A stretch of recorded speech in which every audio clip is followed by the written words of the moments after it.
Hello there. Welcome to Learn English Idiom. Today let's learn about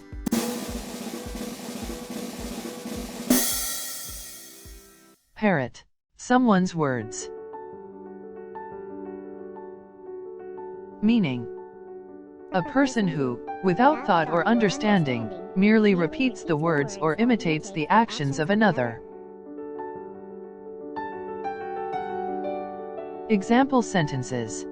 The first example. Some of the naughty students were just parroting what the teacher said.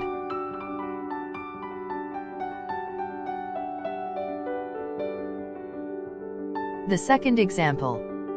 The toddler parroted everything her father said, often to the latter's embarrassment.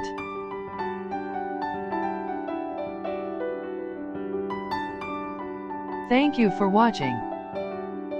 If you guys enjoyed that, don't forget to smash that like button and subscribe for more videos.